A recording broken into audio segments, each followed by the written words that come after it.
सानाम को सगुन जोहार मानवा जुडेसी यूट्यूब चैनल रे आपे सानाम को सगुन अतन दाराम। तबे तेहें आरहों अड़ी दिन बाद लाइव सेशन रे हेज हुई कना। आदो दलाबोन आपे सानाम को लाइव सेशन रे हिजुग तबन पे और तेहें नवा न्यू लाइव सेशन रे चिक कोबन गालमारा लाइव रे हिजुग तबन पे आंजमाबोन अड़ी गान गालमारा बोन तेहें दो आयमा जिनिस कोबन बाडाया और बाडाय कते चिक कोबन चिकाया ओना बोन कमिया। अड़ी अड़ी सरहाव मिद हड़ेम से एन तबना तेहें मौसम को चेक लेका मेना ओना हबन नेला और नित समय रे आपे चेक लेका मेना पिया मौज नपाय मेना पिया से बनु पिया आसोक कने इन दो पासे नपाय गे मेना पिया सिरजन बाबा दया दुलारते सिला मारंडी ऑफिशियल जोहार गे।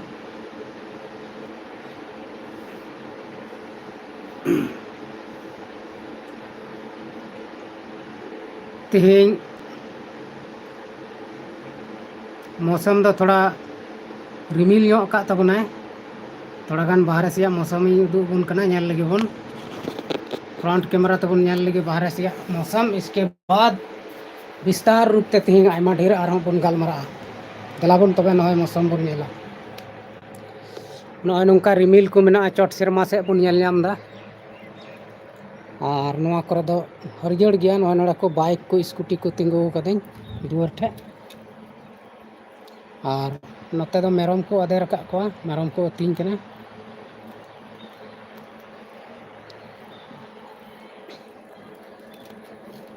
आदो तेहें मौसम दो नोते झारखंड गिरिडीह से दो नोहा नोंका मेना दाग दो बाय दाग कना मेनखान मौसम रिमिल कदाय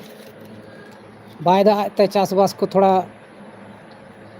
बांग हुड़ू को रहोयक कना। ठीक गया तबे देलाबन गालमारा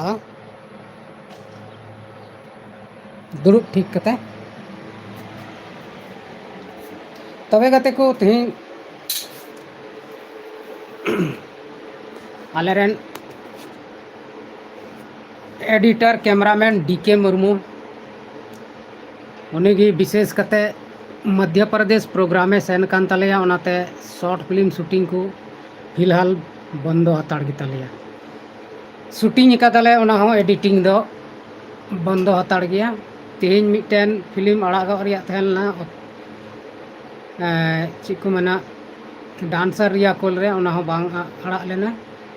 प्लस सिला मारंडी ऑफिशियल रे लगी हो शूटिंग होई कना ओना हो थोड़ा गान हंते नते प्रोग्राम रे बिजी इयते बांग एडिट होई कना और मानवा जुडेसी रे लगी हो मिटन फिल्म मेना ओना हो बांग एडिट कना। आदो तंगी ताणा रे ताहेन तबन पे अडी लगन गे ना 22 दो बांग 23 तारीख खन वीडियो अपलोड धुरा नवा को पेने चैनल रे फिलहाल दो आदो ओनाते जहां को जुदी नवा को चैनल बापे सब्सक्राइब का खाय सब्सक्राइब करते दोहय तबन पे चेदा से अडी लगन गे हाँ नवा को चैनल रे फिल्म हजुआ 23 तारीख बाद खन गे। इसके बाद आले शूटिंग हाँ हुआ शॉर्ट फिल्म एल्बम को ले शूटिंग ना 24-25 तारीख खन आदो लाइव रे उदुग दाड़े पे खानी उदुग पे गया ना और आले नितो एटा होड़ा को वीडियो हले शूटे तकोआ आले ठे सनाम सेटअप मेना गिम्बल को मेना कैमरा को मा मेना गे सब किछु मेना आदो जहां को पे शूटिंग चोई खाय कांटेक्ट तबन पे आलेया शॉर्ट फिल्म रिया डिस्क्रिप्शन करे लिंक को मेना और नवा लाइव जहां टा वीडियो नितो इन चला कान नवा रे हां व्हाट्सएप नंबर नवा रे हम ना डिस्क्रिप्शन रे ओड़ा खत पे जोगाजोग दाड़े तबना और आपे आले पे शूटिंग चो दाड़े ले बापला करना होले शूटिंग दा सनाम माने एंटरटेनमेंट से वीडियो को माध्यम रे सनामा ले चिकायत कना ओनाते आपे पे कांटेक्ट दाड़ेया प्रोग्राम यात्रा होले प्रोग्राम दा से ऑर्केस्ट्रा होले प्रोग्राम दा जहाँ लेकाना के पे प्रोग्राम अचु लेखान दो आले ले प्रोग्राम पे नितो दुर्गा पूजा खन दो यात्रा को स्टार्ट ऑर्केस्ट्रा को स्टार्ट ना फिलहाल दो बापला करे गे डांसर गिद्रा को चला कान तलेया से डांसर को चला कान तलेया अदो जहाँ को जुदी जरूर खान आपे पे कांटेक्ट दाड़ेयाले और कांटेक्ट करते प्रोग्राम दाड़ेया तबे नितो अब सोशल मीडिया रे अडिगान हड़ बन नेले को कमी कना को और अडिगान हड़ दो अडी आठ पैसा टका सोशल मीडिया खय को कमी कना यूट्यूब खय फेसबुक को खय सनाम लेकाना प्लेटफॉर्म खय को कमी कना अकोय यूट्यूब वीडियो बनाव कते अकोय दो आयमा किछु कते को कमाव कना तबे गते को तेहेन अब सोशल मीडिया रे सनाम खय ज़्यादा पैसा अब झारखंड रे कमी कना अब बन बड़ाय गया मिस्टर मनोज दे उनी कमी कना उनी हो अब लेका जीरो खय गी हीरो बनाव कना ना दुनिया रे दो अकोय हो एक बिग हीरो दो बको बना कना एनखान जीरो खय गी हीरो को बना कना ओनाते जहां को पे कमी कन खा मने लगाव कते कमी तबन पे और रोज हिलो वीडियो अपलोड पे निश्चित गया मिद दिन सफलता हो इन मेनदा मनोज दे लेका उन लाखों करोड़ टका बांग कमी लेका एनते हो 1000 टका दो जरूरम कमी गया माने 1000 खय लाख धबी दम चला दाड़िया या करोड़ बांग चला खा तो नोआ को सोशल मीडिया रे कमी कते पैसा कमी दो बहुत आसान गया बखा बहुत हार्ड गया और कमी तगिम तहन खाय दो आसान गया और आयमा दिन रे वीडियो में डाला खाय दो हार्ड गया नितो नोआ दबन शिला मारंडी ऑफिशियल फीमेल सिंगर रिया दरकार मेना किछु फीमेल सिंगर नोंडे हेज कते सेरिंग रिया मौकाय नाम दाड़िया हाँ ठीक गे मेनदा शिला मारंडी ऑफिशियल कमेंट कदाय जुदी जहाँ सिंगर को मेना पे खान आले साला जोगाजोग कते आले ठे हेज कते आपे पे सिरिंग पे प्रैक्टिस दाड़े से सिरिंग दाड़े आपे नितो सिरिंग को आले ठे मेना किछु ओना अडी जल्दी ना ले रिकॉर्डिंग आदो फीमेल सिंगर को से फीमेल हीरोइन को आपे आले साला जोगाजोग कते आले साथे कमी दाड़े आपे कांटेक्ट तबन पे जहां दिक्कत बनुआ नवा नवा सिंगर से नवा नवा एक्ट्रेस जुदी आपे इच्छा मेना तपेया और बापे सदर दाड़िया कना एटा जायगा रे तो आले ठे बेहिचक आपे सदर पे आपे इच्छा जाहिर तपे और आले आपे पूरे सपोर्ट ले एमा पे तन मन धन ते सपोर्ट ले एमा पे और आपे लहा से राका पे रिया ले कुरुमुटुया तबे कमेंट बॉक्स रे कमेंट तबन पे से डिस्क्रिप्शन रे लिंक मेना व्हाट्सएप नंबर ओना रे व्हाट्सएप तबन पे और कांटेक्ट तबन पे नितो सोशल मीडिया रे आरहों आयमा गान कंट्रीब्यूशन चला कना आयमा गान ची को मेना हनी नया ओक्ता सिकत से तपाम झगड़ा लेकाना चला कना मेनखान अब संताल को तला रगे आदिवासी को तला रगे नोआ द चेदा अब दो ऑल पढ़ा कते बुड़बक बन बनाव कना से चिकाव कना बोन ओका के बांग बुजुक कना नितो सोशल मीडिया रे यूट्यूब रे अडिगान वीडियो को बन नेले कना सिंगर मंजू मुर्मू बखराते सिंगर मंजू मुर्मू आरहों सिरिंग लगी मौका को एमाव दिया ओना बखराते आयमा रोस्टिंग वीडियो को बनावे कना रोस्टर को जे नौका दो चिदा पे कमी कना चिकाय को कमीदा पूरा जैसे स्टेफन टुडू तको को सला पूरा लड़ाई लेका चला कना बुझ का में तो नोआ को दो एकेन मिटन बुड़बा खड़ा कमी लेकाना कना जुदी उनी बड़ी का खान लहार गे उनी गलमराव कते उनी को उनी दो पे चिका किया एकाल पे बहिष्कार खाए पे बहिष्कार उतर के मेनखान उनका दो ची हों बापे चिका दाड़ेदा खाली वीडियो माध्यम तेगे उन्हें अचोक के पे चिका के पे आरहों नितो पे अगू के फिर नुआ को तला रे नुआ मतो एंटरटेनमेंट दुनिया कान एंटरटेनमेंट रिया कथा को कान नोड़े मतो जाति धर्म गी ची गी बनु मेनखान नितो नोड़े हों कमेंट करी नेले कना धर्म रिया कथा को अगू गद केदा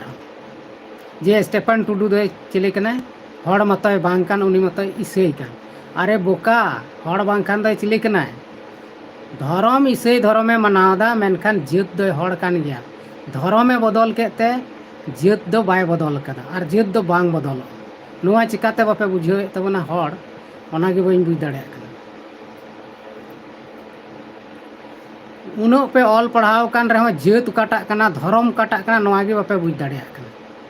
चिकाते पे ऑल पढ़ाव तबना नुआ दो ओका बुझ गी बांग नाम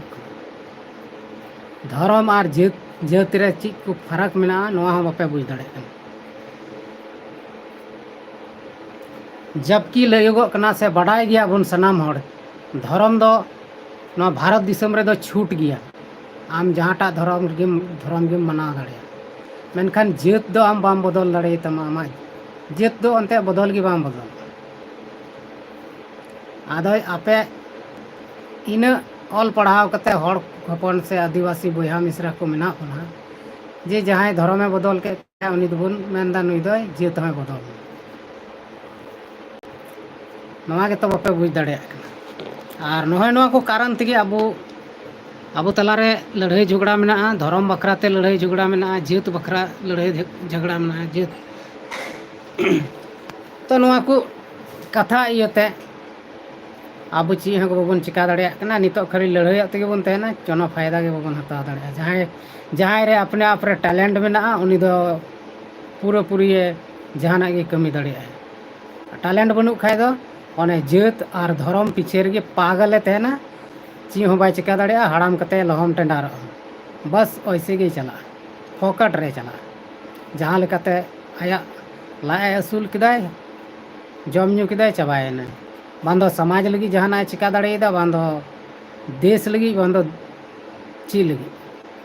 बांधो आया परिवार लगी ओनाते अब ओना जाति धर्म खय साइड कते बन नेला अब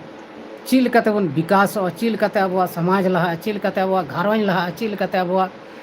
अब रेन गिद्रा को ऑल पढ़ाव कते बुद्धि को हमेट जोंगा अरे धर्म मा तो मेना तबन गे सारी धर्म में मनाओ चाहे सरना धर्म में मनाओ चाहे ईसाई धर्म में मनाओ चाहे राम बाबा धर्म में मनाओ चाहे हिंदू धर्म में मनाओ जहाना की धर्म मनाओ में से मेनखा नो धर्म चक्कर रे छुआछूत हजूक कना तापाम झगड़ा हजूक कना ईसाई हड़ दोबन मेताव को चिले कना पे विदेशी कना पे अरे विदेशी में हरो बांधे बन अपनार ठीक का धर्म दो ची विदेश रे अब अंदर रे चिको मना जीन्स पैंट टॉप नवा को नेतार जुग रे तीन कटी कटी जिनिस को हरो दा कुड़ी गिद्रा को सब तो विदेशी कना भाषा को रोड़ दा इंग्लिश ते नवा तो विदेशी कना चिदा बाको अचो गिडी का कना नवा को अचो दरकार जदि विदेशी जिनिस बाबन कुसिया तबे बन नवा को अचो दरकार कना अब भारत दिसम रे से झारखंड राज्य रे नवा को एला बनुआ बांग बन रोड़ा बांधो हिंदी तेबन बांधो इंग्लिश तेबन रोड़ा बांधो इंग्लिश तेबन ऑला नवा को अचो चाहिए राजन सोरेन बाबू जोहार गे आदो नवा को कथा दो केन अवड़िया कना फालतुआ कना नवा खय साइड तबन पे जीवन को विशेष कते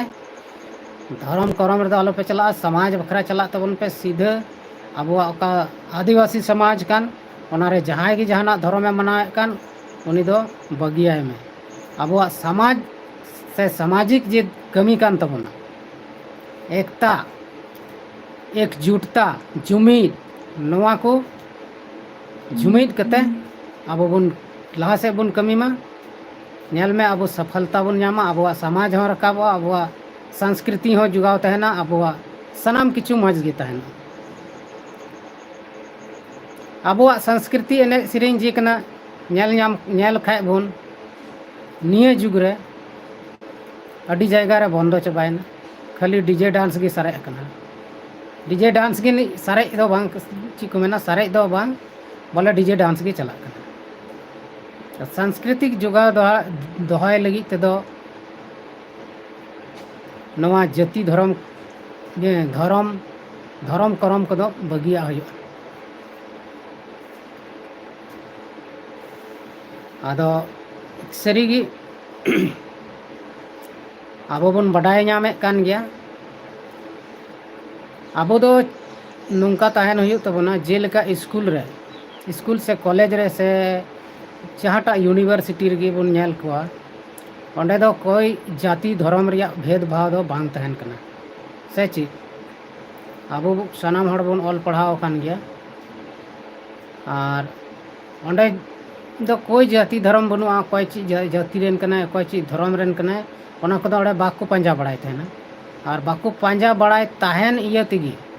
स्कूल से कॉलेज रे अड़ी मौज शिक्षा नामक कना अड़ी मौज शिक्षा नाम कते अड़ी भाले भाले जायगा ते कुड़ी गिद्रे से कोड़ा गिद्रे को चला कना डॉक्टर इंजीनियर को बना कना जुदी स्कूल कॉलेज रे हो नुंका तहन को अब जे समाज करे नेल नामक कान नुई दो हाना धर्मिक कना नुई दो नवा धर्मिक कना नुई दो बहिष्कारे जरूर कना नुई दो अचोक का जरूर कना नुई दो समाज रे बांग तहे चुवाय जरूर कना नुई दो समाज रिया फायदा बांग नाम जरूर कानते नवा को जुदी स्कूल कॉलेज रहो तहन खाय दो नित हबी नुंका पढ़ाई दो बांग होई को आर सनाम बुढ़बाग को तहे को आदो नवा दृष्टि ते अब कॉलेज स्कूल कॉलेज दृष्टि लेका गे अब समाज रहो नेल हुई तबना और समाज रहो कमी हुई तबना किछु गान हड़ मेना बना उनको धर्म गुरु को मेताव कना मिटन धर्म रेन दो बइन मेनदा सानाम धर्म रेन के ईसाई धर्म हो विदिन धर्म हो राम बाबा धर्म हो हिंदू धर्म हो सानाम धर्म रेन के धर्म गुरु को तहना और उनको धर्म गुरु की अब समाज दो को हटिंगे कना नुई दो हिंदू कना नुई दो मुस्लिम कना नुई दो राम बाबा कना नुई दो चिली कना नुई दो ईसाई कना अगर जुदी जहाँ सरी धर्मे मनाव दा जहाँटा धर्म रगे मेनखान उनी दो बड़ी दो धर्म बखराते बाय हुदिस तहन चिदा से धर्म दो ओनागे मेना ओनागे को मेता सरी धर्म दो जहाँ आमरेन आडे पासे रेन अपनार लेकाम दुलड़ी अपनार लेकाम मान मानती चाहे दो उनी जहाँटा धर्म रगे मेना चाहे दो जहाँटा जाति रगे मेना आम मिटे मानवा कनाम उनी हो मिटे मानवा कना और मानवा मानवा तला रे दुलड़ दुपुलड़ जुदीम दोहो केदा तो ओनागे मिटेन सरी धर्म लेका दो और आम जुदी उनी मानवा सला मिटेन जानवर लेकाम व्यवहार खाय तो ची धर्म तम नवा दो कोई धर्म के बांग कना ठीक गया नवा दो कोई धर्म की बांग कना अरे नितो अबन नेल को सिख धर्म वाला ननुराम हासदा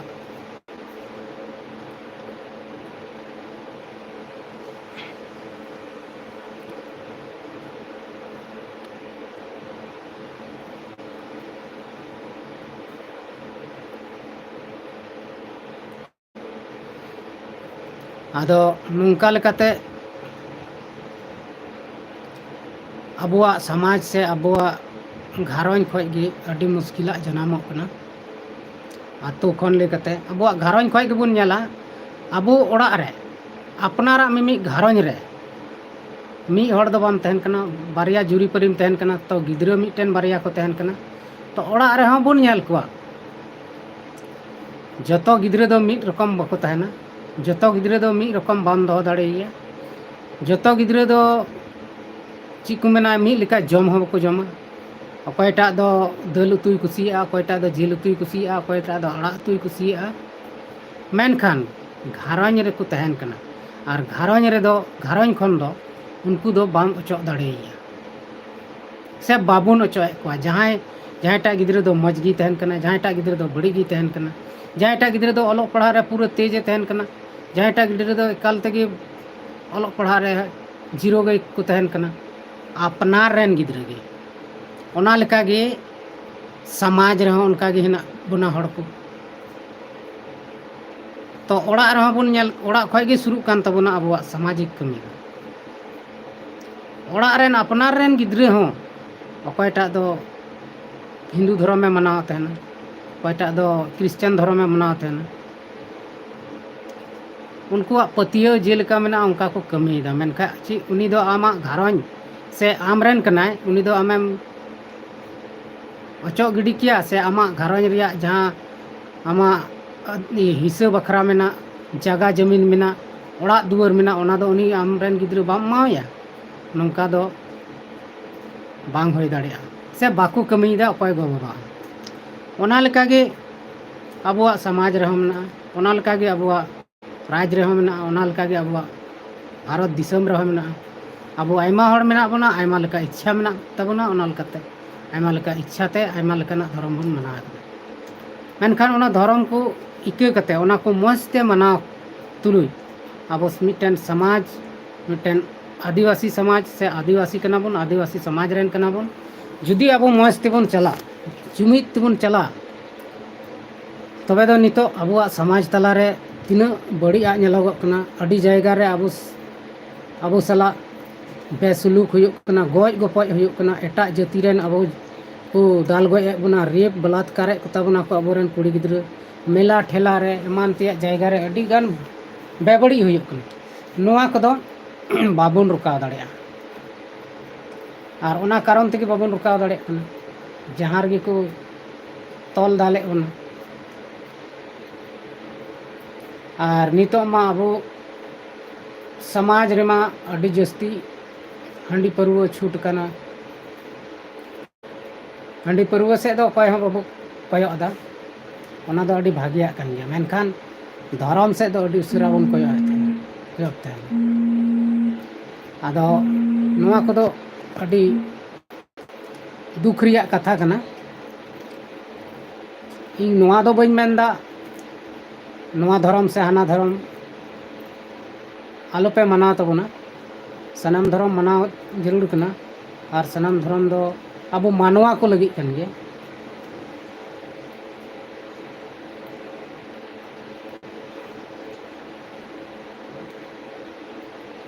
ये रूली क्या है भाई?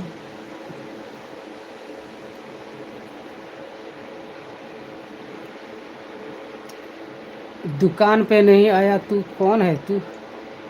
अच्छा कोई भी है जहाँ कान गेम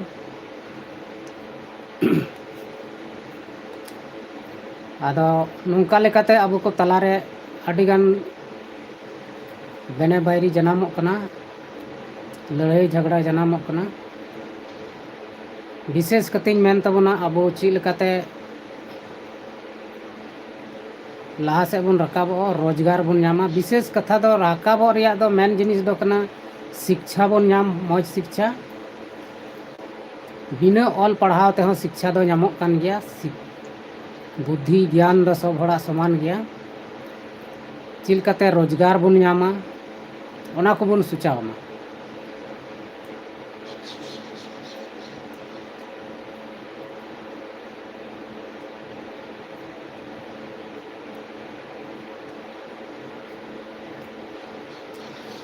ठीक गया आपे हजू तबन पे आले हो मिटन रोजगार रिया मुहिम ले शुरुए तबना हाँ और बखाय दो मी हिसाब तेम हुदिस खाय दो शुरू गया। और ओना रोजगार दो कना ऑनलाइन यूट्यूब वीडियो बनाव हुयुग कना। आदो नवा को आले को साथे जुदी पे कमी पे मेन जों खाय दो हजू तबन पे कमी दाड़े पे। विशेष कते आर्टिस्ट को राइटर को सनाम को की जरूरत कना नोडे। और मजते कमी लिखान दो नोरे अनलिमिटेड पैसा मेना। और नोडे दो जहान बोला कमी दो बांग हुयुआ, एकेन अपनार दिमाग गी इस्तेमाल हुयुआ, दिमाग गी यूज हुयुआ।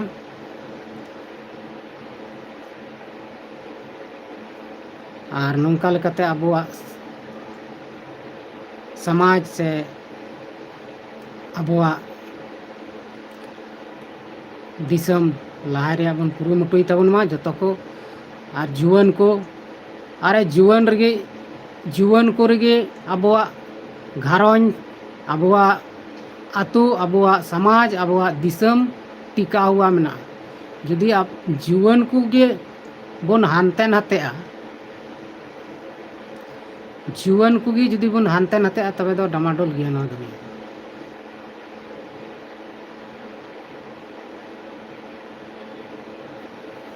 नुनुराम हासदा संथाली ऑलचिकीम बडाया संथाली ऑलचिकी दो डिग्री दो बनू तिया और मोटामुटी दोኝ बढ़ाई गया ठीक गया और संथाली ऑलचिकी दो चीज जरूर कना सनाम बोया मिश्रा को चेदा से संथाली दो अबुआ संताल को जिनिस कना संताल को चिकी कना संथाली को भाषा कना आदो ओनाते ओना दो चीज जरूर कन गया और नित हबी अबो तलारे एकता बनू तिगे अबुआ संथाली भाषा हो मान्यता बांग को एमा अचु दाड़े ताबन कना अबुरेन नेता को अबुरेन मंत्री को और बखाय नित धबी ते अडिगान सरकारी टीचर को बहाली को तबना संथाली ते आयमा गान ऑल पढ़ाव कते को दुड़ुब कान तबना ग्रेजुएशन कते को दुड़ुब कान तबना ऑल चिकी ते मेनखान मौका बाको नाम दा और नितो अबो झारखंड रे अबुआ दिसम अबुआ राज मेनखान उकुर काठे तबन राज अरे अबो मा नहय नोड़े गे तबन गेलोक कना नुई दो ईसई विदिन रेगे सनाम को डमाडोल हानते नाते को बजाव कबन कना अबुआ कथा दो उकुर को आंजमे तबन नितो झारखंड रे अबुरेन मंत्री अबुरेन मुख्यमंत्री अबुरेन भारत दिसम रे अबुरेन राष्ट्रपति मेनखान उकुर झारखंड रे अबुआ भाषा दो उकुर तबन अबुआ भाषा मान्यता एमा जरूर कना एनखान का से को साइड गिडी का कना और नोड़े खाली ईसई विदिन रेगे को ध्यान को दोहायदा नवा को चलती तगी धर्म को ढो बाको हता दाड़िया कना से बाको एमक कना आदा नोंका दो बांग जरूर कना चे सनाम हड़ बन बुझ नामे गया का करे को बजावे बना झारखंड रे अडिगान नौकरी चाकरी मेना एनखान ओना को से दो सरकार बाय ध्यान दा फालतू पढ़ाव हुआ मेना खाली जगह मेना ओना पेरेज रिया कुरुमुटु दो बनुआ ऑल पढ़ाव ते हो कम बनू बना एनखान सरकार बाय ध्यान दा अदो अब जुवन को बाबन एकता तबे चिका हुआ इलेक्शन वक्त के खाली लटू लटू भाषण के को ओना पिछार के जुवन को चलावेन के बस होइना आदो नवा इयते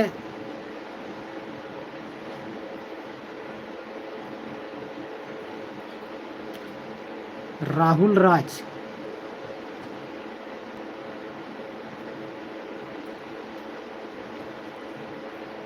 पूरे सपोर्ट गया आम हो पूरे ले सपोर्ट अमा जहान दिक्कत दो बनुआ आमा चैनल ᱧᱩᱛᱩᱢ दो राहुल राज गे बांग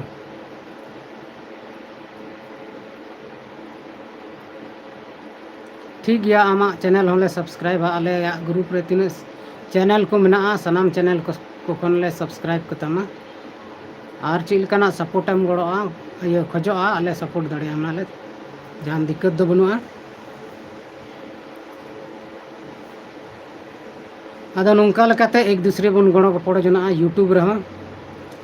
हजू कान दिन रे यूट्यूब रिया मिटन सेमिनार ना ले दोया पासे गिरडी चाहे जामताड़ा धनबाद जहाँ रगे ना आदो उन वक्त रे सनाम को नेवता हुआ आपे पे हजू तबना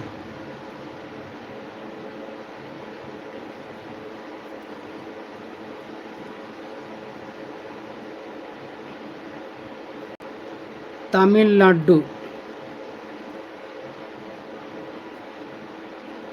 ठीक है तबे तेहेना नोआ लाइव सेशन वीडियो दो इना गे आरहो नेक्स्ट टाइम रे बोन ᱧᱟᱯᱟᱢᱚᱜᱼᱟ आर आयमा लेकाना नोंका गेबोन गालमाराव ते गी बोन बुझ ᱧᱟᱢᱟ आर बोन राकाबᱚᱜ ᱨᱮᱭᱟᱜ बोन कुरुमुटुया विशेष कते दो रोजगार जुआन को रोजगार चिल कते हुयुआ ओना बोन कुरुमुटुयमा और जहाना गे बोन कमी रिकिड़ मने कते बोन कमिया तब गे ओना दो सफलता हुयुआ जुदी आम मेन केदा पुलिसिंग बिना तबे सेता रे रोजले दौड़ में मिद दिन जरूर पुलिसम बना गया नोआ दो गारंटी गया टीचर बिना मेन केदा तो आम कुरुमुटुई में कंपटीशन रिया तैयारी में बिना गया टीचर मिद दिन कंपटीशन को ऑल तेगी तहन ठीक गया मा तबे तेहिना नोआ लाइव सेशन वीडियो दो इनकगी और सनाम को गे मा तबे मुचाद जोहार।